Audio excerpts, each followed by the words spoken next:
Hey guys, this is a build order for the Byzantines in Season 7. Um, there's been a couple of changes to the Byzantines, definitely above to the Rams, to the Chirosyphons, and then Mercenary House got rid of the cost and the time for the Mercenary Wing selection. So it's definitely changed the timing a little bit. It's made it a little bit faster, and there's definitely a lot of people exploring with this build. Um, a lot of people are doing it with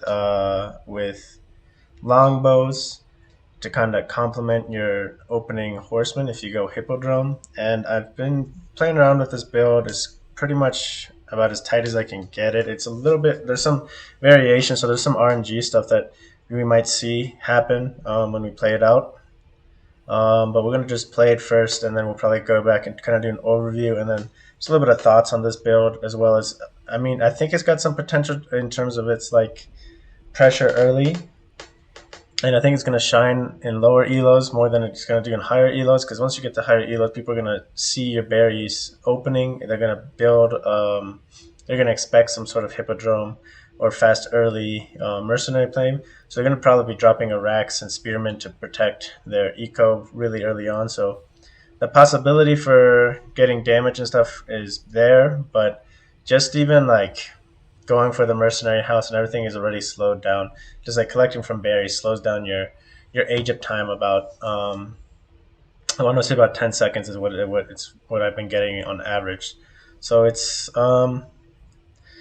basically your first horseman's hitting 10 seconds later than it could be, and yeah, it's I think it's got some possibility, but I have to take it on that and really feel it out. I think there might be, this buff to the mercenaries timing and everything is really gonna more suit not the aggressive play style, but a 2TC or a fast castle play, because now you're gonna get those mercenaries out safely and more quickly, and it's gonna be really more impactful for that. I feel like, but just because like in what I've done in previous tests, like I feel like my 10-minute mass is a lot smaller. My archers are coming out later. My limitane are coming out later because I've been investing into this to the mercenary house, and of course I'm going Keshik, so I'm not getting a huge massive units out, but it does synergize with the hippodrome. But I don't know. We'll just have to see how it feels playing it on ranked and stuff. But I do feel like the support units behind this do seem to come up a little bit late, and unless it's like kind of a juke out into make your opponent think you're going to crank out a lot of units and just go into a fast castle play. Like, I guess there is where this build can kind of shine, because you can get a lot of stuff out fairly quickly with minimal investment and just rotate straight into a castle play. But again, if someone does all in you behind this, if they see that aggression and react with all army, and then they see you're not making army and they push you, it's going to leave you in a really weird spot. So I definitely think it's definitely more of a low elo build, just because it's super greedy. Like, it's super all in and super greedy because you're not investing in your eco techs as early. You're not investing in some sort of bigger macro play, right? And even if it's like going to a fast castle behind it, you still have like skipped on a bunch of your eco techs. So it's gonna be interesting. I don't know how much it's really gonna have for promise, but yeah. So let's just dive into the build. We're gonna open Q villager on our TC, send all of our villagers to berries, grab 2 of those to build a mill, preferably the front 2, and then grab 1 villager and build a cistern right next to your mill. Try to split your TC into quadrants, so this at least is what I try to do. And then your next 2 villagers go into gold, and then 4 villagers onto sheep, and then villagers onto wood. And you do pull 1 villager after collecting 200 gold to go onto wood. Otherwise, you're not going to have enough wood to do everything cleanly. So we'll just go into it now.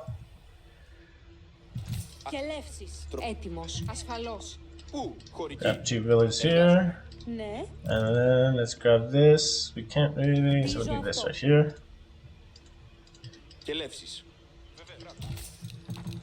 And there's our gold over here. And so one big plus about this build, though, is that you are going to have the privilege of time because you're gathering onto berries here. And since you're gathering onto berries, you can basically scout your opponent's base like off rip, right? Which is a big deal. So you'd be able to scout your opponent here and see, hey, is this some sort of Dark Age shenanigans, etc. You should be able to get a pretty good idea of what your opponent's doing after scouting some of his base, and then just head back. Obviously, you'll run into your opponent here in the middle. This is against AI, so you're not getting that. But if you like play in a normal game, you're gonna run into your opponent in the middle. You're gonna see where he's going. Just go the opposite direction and still just try to hit his TC, because you really want to scout that, right? Against certain matchups, it's more important than others. Just to confirm if there's going to be some sort of Dark Age shenanigans or not. But it's not like it's much harder to do when you're on sheep, because you really need to cut back on your own half and come back, because you need to be back at the 2-minute mark basically for your sheeps. For your villagers, so they don't run out. So we're gonna get 4 villagers onto here, and we're gonna control group them. These are gonna be our villagers that build our landmark.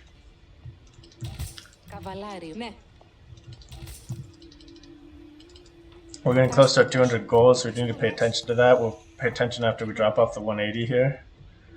And this is kind of the plus again of this build, is like your scout can just go running for a while. So we've got 4 villagers here. We're gonna rally villagers onto here now, and one of these villagers is gonna drop off, and then we're gonna send them over to wood here.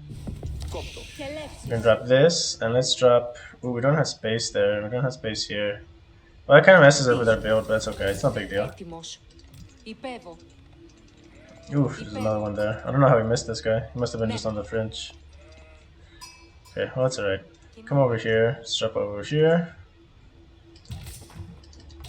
And so we're rallying villagers onto wood here.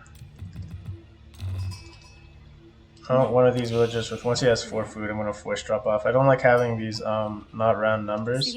Sometimes it can affect things. So it's kind of important that you do these kind of things. And then we're just going to pre-queue certain things here. Send our horse over to cross the map. Bring our sheep in tight. We want to drop those off. Finish scouting this side. 4 villagers on this one tree, and then we're going to send 2 new villagers onto this other tree. So we'll send them over here. And these guys, they're going to queue over to here. They're going to immediately build a mercenary house. Oh, whoops. They're immediately going to build a mercenary house, and then they're going to build the cistern, connect our cisterns, and then go into berries. So we go onto 6 onto wood here. It's really necessary that you do.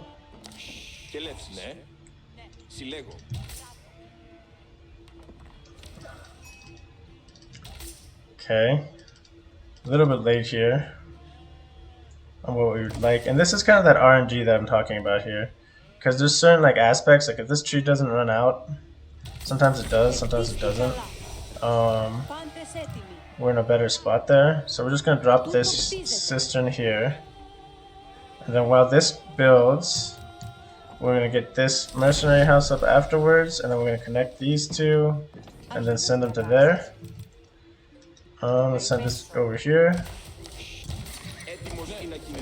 We can't afford our next horseman, so what we're going to do is just get our exploratorial upgrade. Switch this to research. Let's get this going. 442 is when we're starting. 444, 445. So again, not the best, but good enough. Let's bring our scout over. Let's keep scouting. Let's go like that. A little bit of idle time there too. And then we need to rally villagers onto gold. So 13 villagers on food. This is something that is usually that I sit at. And you can kind of like snipe a villager here and there. Like if you were to come over here, we might be able to find a villager on stone.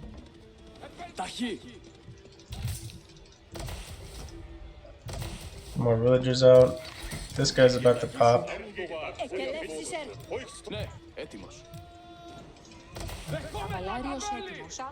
We're gonna bring him over here actually. Get that upgrade in. I do like to get the border settlements upgrade.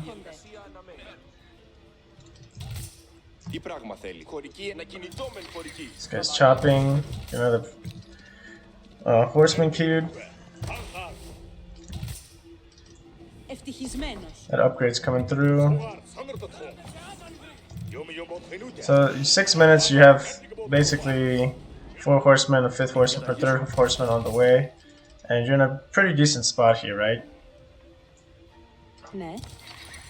So we're gonna come over here. We're gonna drop this barracks down. I do like to go barracks after. Oops.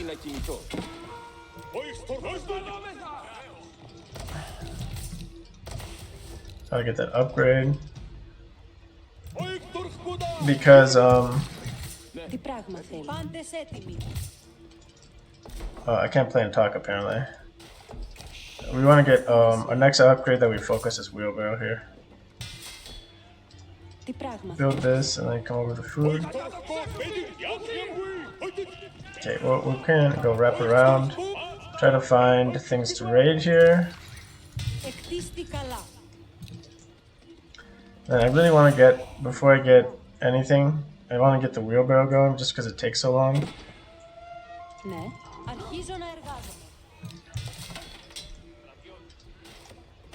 The axe is a nice upgrade, but it's definitely, it's not bad to get the other one.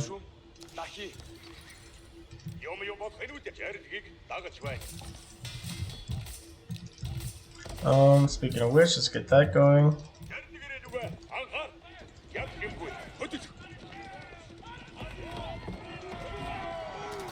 Okay, I mean it's AI, so people are gonna react a little bit better than this. There's gonna be like spearmen out and stuff.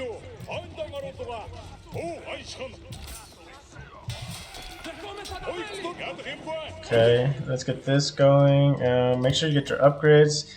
We have 4 on gold, so we can kind of like rush up our upgrades in some sense. And then once we have a lot of wood floating, we need to drop a range.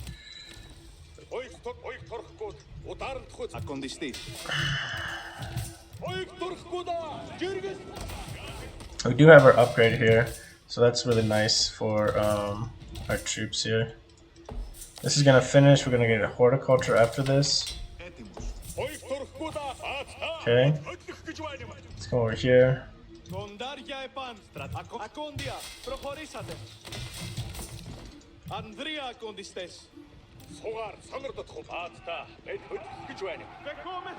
Always try to dive past where the villagers are.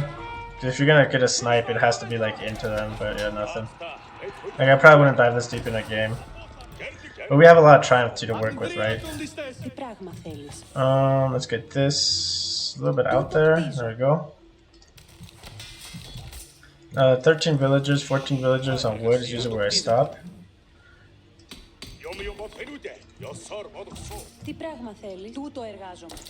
And I do try to get a blacksmith up.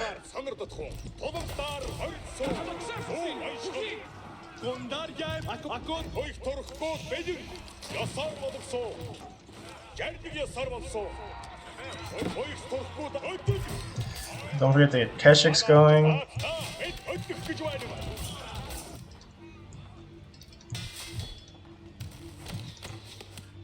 This can finish there, and then we can send him on the wood. Okay, that's not good. Don't want to be losing villagers for no reason, or units here for no reason.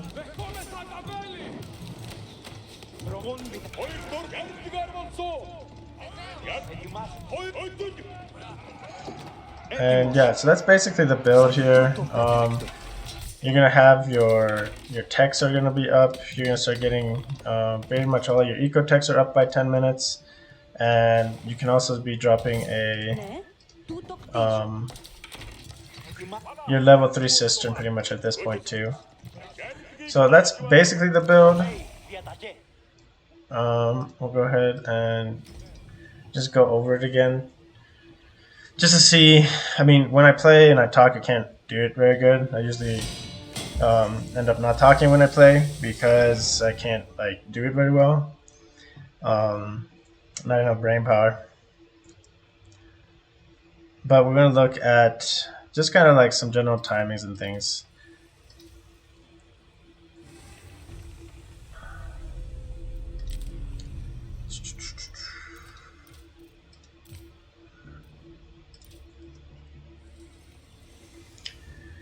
Okay, so in terms of the opening and everything, like we're pretty much min max to where we need to be, but there's definitely like certain aspects that need to be, whoops, that can be cleaned up.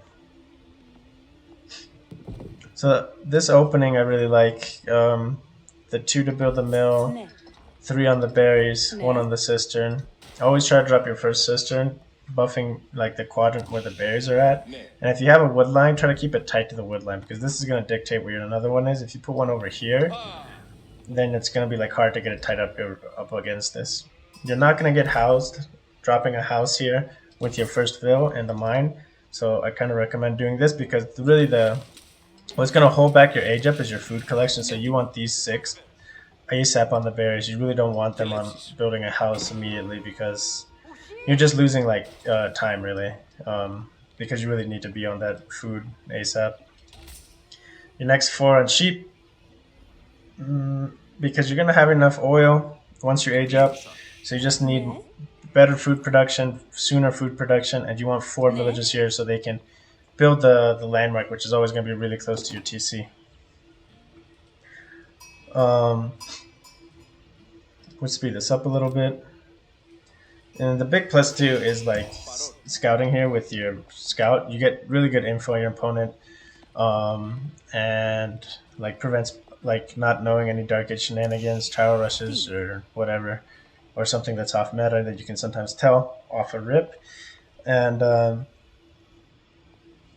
yeah, I mean, it kind of depends what your opponent does, but you should be able to gather a good amount of sheep. You should definitely be able to secure like some of his sheep. So we've got 10 on food. Now we're gonna go into wood here, and this is kind of where like probably we can do a little bit of variation here. It's because what I've usually been doing is not sending 2 villagers to the one tree. I usually split these villagers. I don't know why I didn't do it here. I usually send 1 villager to this tree and 1 villager to this tree. So this tree takes longer to chew through. And you have another one like right next to it ready to go. So a little bit of a mistake on my part here. This is why we go idle a little bit and we kind of mess up our mercenary house timing. We could probably even like if we missed this sheep. Yeah, with a little bit cleaner timing, we might be able to save like, I don't know, 5 seconds. Maximum 10 seconds, but we could be maybe saving like 5 seconds of like time with the mercenary house drop. So I have tried doing this without pulling the villager off of gold, and you're just always just short. You're just always like 10 or 20 wood short to produce a horseman and the mercenary house, right? And get this other house down, right? So if you just do just this mercenary house, fine. You can do it and you can rush it, but now your horsemen are coming out late, and like part of your aggression is not to be hitting at 6 minutes. Part of your aggression is to hit super early as you can with your horsemen, because your horsemen are going to be on expilatories. They have the possibility to be triumphed if you have a good snipe chance. And before your Keshik is over there, you're going to have opportunities to hit here with your units. So at age up, we're at 120, and you can see that we had to chop down this tree, and that takes a lot of time because now it's 4 villagers idle instead of just 1. So this is where, like, ideally, I'm usually dropping this mercenary house like right now. I usually have like 150 wood, and I'm dropping, right? These guys are at like, they're all at like 5 wood, right? So without the chop down time, with like technically 3 of them, we'd be like 10 wood less because one drop off from that first chop. he wouldn't have been doing that first drop off. He would have been chopping, so we would have been 10 wood behind. But this idle time with 4 villages would have been saved, so we'd actually be 40 wood and plus, so it's a net positive 30. So we should be almost exactly at 150, 160. And a lot of the tests I've been running, I'm usually sitting at 160 at this age up at 408, 415. This also usually the hippodrome, I don't have it tight. It's just kind of how this spawned on this generation. I usually have a couple spaces for a farm here. It also lets the line for connecting your cisterns to be a little bit straighter. Well, in this case, I think it's still straight, but sometimes it's not. So we're building a horseman first because I think it's more important to get this horseman out and pressuring on the map over dropping a mercenary house, because you still gotta wait 40 seconds plus the build time of the mercenary house of 15 seconds. So it's like a full minute if you commit to building this, and versus this is gonna be already like 20 seconds plus the 20 or so seconds to move across. So it's actually about a 40-second turnaround faster. It's probably a full minute faster, right? Because this is just the production time. We're not including the travel time, right? So it's a full minute faster that you're going to get some damage in, get some pressure on, going to force a reaction, and kind of be playing with your opponent, right? Because if you hit him with these horsemen around the back on his gold, he might have spears there. He might be open to hit on the front here now. But yeah, so there's little details to keep track of. So our cistern and our mercenary house are a little bit delayed from what it could be, which isn't end of the world. And then right now we don't have the resources for another horseman here, just because of how the build worked out. And sometimes I have the resources for a second horseman immediately. Sometimes I don't. Part of it is like the berry collection. Make sure wherever you drop your mill, when you have these villagers, sometimes they go onto the far berries first. So it's really important that these villagers are all shift clicked onto the nearest berries before they go out to a far berry. I think this berry is the same distance as this one, so I guess it doesn't matter in this one. But yeah, it's just like a small detail, but it's actually it definitely adds up for like a kind of a min-maxed sort of a build. But yeah, like we don't want this to be idle. So we switched the cistern to Dialectus, and I always have this cistern that's hitting my berries go into Dialectus. It's kind of like my go-to play, and then the two that I connect to it, I try to keep it on Conscriptio, and that way if I can drop buildings in between the two, they can get both bonuses basically without having to worry about it. So when I age up, those are the buildings I'm teching up with my units. Anywho, so we'll just go up a little bit.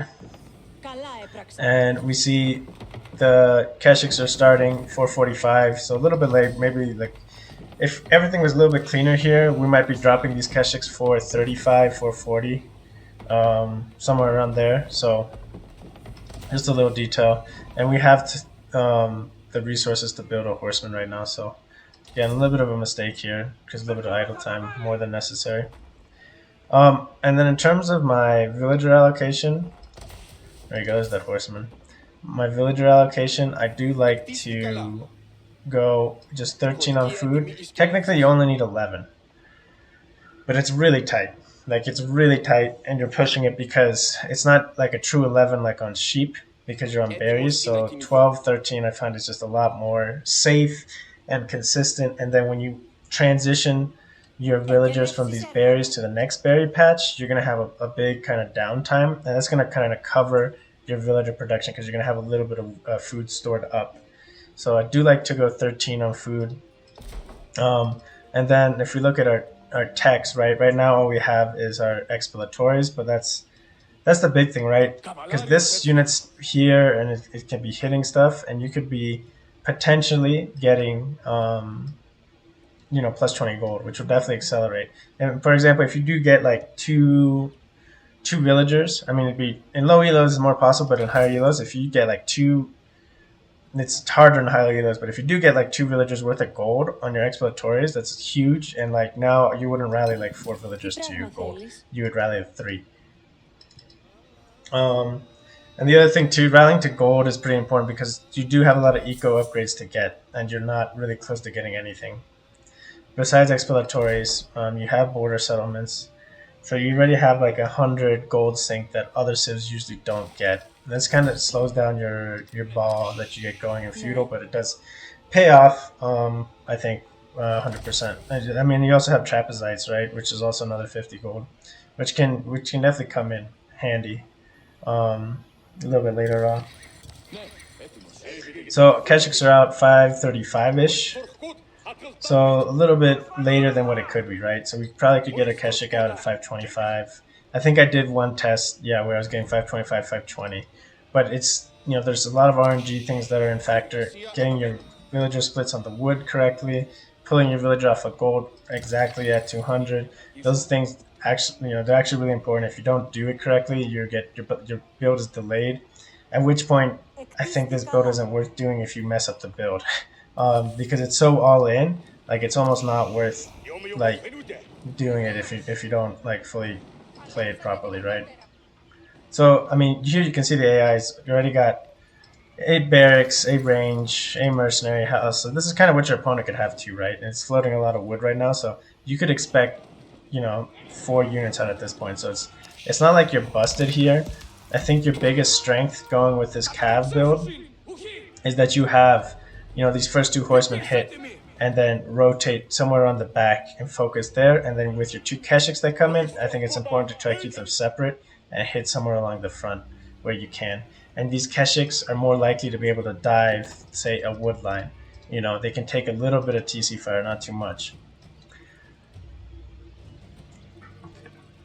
Now, these villagers are done, and they're going to head over. And now our food income is only on 3 villagers. We're going to absolutely chew through our food because we've got horsemen in queue. But this is what I was saying. That's what kind of why I like having 13 on food, is because we're going to be able to float this pause in our food production because we have villagers going. Also, making sure you drop this barracks pretty soon is important, right? After 4 in gold, we're rallying villagers on the wood. I like to put one of the wood villagers to build this barracks. I also have done variations where I just rally to wood, and then the second I hit 150, I take a villager, build a barracks, and then send that villager over to gold. I just feel it works, and it's more quick in getting these production buildings down. But like the eco techs come in so much later that it's actually, I feel, overall worse. So that's definitely something to keep in mind. I do like getting border settlements pretty early because the sooner you get it, the more value you're getting out of it. And it helps for like last minute, housing situations. That being said, we have 6 horsemen up. Second pair of Keshiks are coming through, carrying on the 7-minute mark. So this is a force that would have to be dealt with like a good amount of spearmen, right? But then the stable's coming up. And now that these villagers are working again, we're still sitting on a healthy amount of food. And we're in a good spot. We're going to get trapezites behind this. This might have been like... This is something like you probably wouldn't do. Like maybe you do this, but probably not. But it becomes worth it because you have... you've got 8 units. So you're basically getting 2 extra units, 2 extra torches here. So it's actually paying for itself in terms of torch damage. Get your hardened spearmen going, and now we just stop horseman production. We've got a force of 10 cav. I mean, it's a decent amount of cavalry, right? It's got to be contested with, 5 or 6 spears, and it's gonna draw that 5 or 6 spears wherever this army is, right? And you're more mobile, so you can pick and choose fights. That being said, you have to be really careful with them. Depending on your matchup, like if you're playing against Delhi, just save these triumph points. Bank these triumph points, even if it's up to 45, till you take a big engagement. Like do not waste these triumph points, even on an early veil. Like maybe on an early veil pick, if it's like guaranteed, but like it's it comes in really big, it comes really in handy after, like, say you're doing stuff and you're working on the front, and then these guys get caught by some spearmen, and you react in time to pull away, and you can keep these guys alive, even if they're all like just like one hit. Like 3 or 4 of these guys are one hit. With the 45 seconds of triumph, you're gonna heal up a really like good amount, right? Or 45 points of triumph rather. So we're rallying onto wood. I like to rally up to around 12 to 15 villagers on wood. 14 has kind of been like my numbers usually where I stop. Any more than that, you start floating way too much wood. And I mean, if you are doing like a double archery range transition, you can do it too. So it's not like it's like strictly prohibited or anything. But I think more than going into like cavalry archer, this build is really going to excel with the Matane, like a double racks type of a build, and cavalry with it, because they're going to build spears and you can match spears with spears. You have your spears have extra HP, and then at the moment that you start diving the TC and stuff like that, you can just turn on your shield wall. I think like one range is fine, mix in the damage, but I think you want to be spear heavy, as Byzantines kind of always. Eco upgrades, we haven't gotten anything. We're just now at the 7-minute 40 mark. Getting a wheelbarrow, so we're talking like almost a 9.5 minute wheelbarrow, which is really late. And again, trapezites was definitely part of this, right? There's no, we didn't really have to get trapezites. So we probably could have caught this a little bit earlier, but this is what I mean. There's a lot of see, if we pick these three villagers, and all of a sudden our gold count is huge, right? And we can get a bunch of eco techs. And that just bought our double broad X and accelerated it I don't know, 20 seconds or so from just normal collection. So it's kind of important to get. And again, this is a nice little army of cav.